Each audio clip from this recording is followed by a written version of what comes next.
Tahukah kamu, sebelum Einstein menemukan teori relativitas, sebelum Newton menemukan gravitasi, sudah ada ilmuwan Muslim yang menulis teori-teori ilmiah yang luar biasa. Tapi, mengapa nama mereka hampir tak pernah disebut di buku pelajaran? Inilah kisah nyata para ilmuwan Muslim yang berpikir sains di tengah zaman keimanan, yang membuktikan bahwa agama dan ilmu pengetahuan bukan musuh, tapi saudara.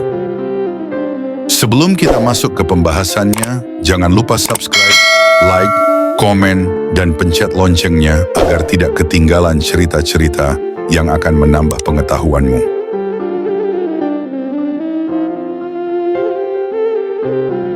Di masa keemasan Islam, sekitar abad ke-8 hingga 13 Masehi, dunia menyebut Baghdad sebagai pusat peradaban dunia. Di sana berdiri Baitul Hikmah, perpustakaan, dan pusat riset terbesar saat itu. Di tempat itu, para ilmuwan Muslim menerjemahkan ilmu dari Yunani, India, Persia, tapi mereka tidak hanya menerjemahkan. Mereka mengembangkan, mengoreksi, dan menemukan teori baru. Dunia belum mengenal istilah ilmuwan seperti hari ini, tapi umat Islam sudah melakukannya lebih dulu. Mereka bukan hanya hafal Quran, tapi juga menghitung bintang, menulis buku kedokteran, membuat alat observasi, dan menulis tentang logika dan matematika.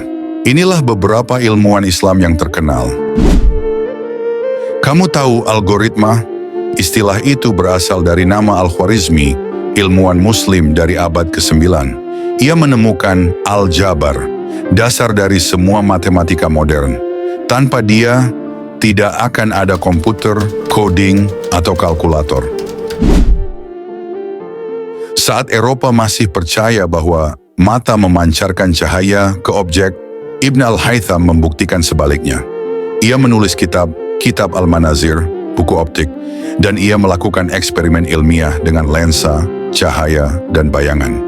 Dialah yang pertama kali merintis scientific method, bahkan 600 tahun sebelum Galileo. Pernah dengar istilah alkemi? Jabir mengubahnya jadi ilmu kimia murni. Ia menemukan destilasi, kristalisasi, dan penguapan, teknik dasar dalam laboratorium saat ini. Dia bisa menghitung keliling bumi hanya dengan tongkat dan bayangan matahari. Bahkan selisihnya sangat kecil dengan alat modern. Ia juga menulis tentang geografi, astronomi, matematika, dan antropologi.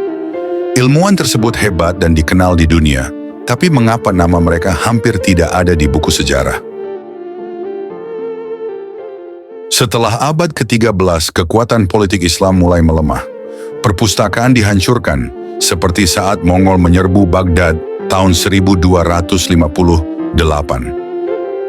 Ilmu pengetahuan pun berpindah ke Eropa, yang kemudian dikenal sebagai zaman Renaissance. Tapi banyak teori dari ilmuwan Islam diambil diterjemahkan ke Latin, lalu dihapus nama aslinya. Seolah-olah dunia lupa bahwa sebelum Galileo dan Copernicus, sudah ada para pemikir Muslim yang meletakkan fondasi ilmu pengetahuan. Bagaimana pandangan Islam terhadap sains? Mereka tidak pernah melihat sains bertentangan dengan Islam. Justru mereka melihat ayat-ayat Allah sebagai pintu masuk memahami alam semesta. Al-Quran mendorong berpikir, sesungguhnya dalam penciptaan langit dan bumi, dan pergantian malam dan siang terdapat tanda-tanda bagi orang-orang yang berakal. Sinar Ali Imran 190. Bagi mereka, belajar sains adalah ibadah. Tapi kini, banyak yang merasa belajar sains itu barat, padahal itu adalah warisan Islam. Mungkin kamu hari ini sedang belajar matematika, fisika, biologi, tapi kamu merasa, ini bukan untuk orang Islam. Ingatlah bahwa ilmu pengetahuan pernah berkembang dari tangan-tangan umat Islam sendiri. Sekarang waktunya kita bangkit. Bukan sekadar bangga dengan sejarah, tapi melanjutkan jejak mereka. Karena ilmu adalah cahaya, dan kita butuh cahaya itu untuk menerangi masa depan. Ilmuwan Muslim mana yang paling menginspirasi kamu? Atau, kalau kamu ingin kami bahas kisah lengkap Ibnu Sina, Ibn al-Haytham, atau Al-Khwarizmi, tulis di kolom komentar. Mari kita hidupkan kembali semangat ilmuwan sejati yang lahir dari iman dan akal.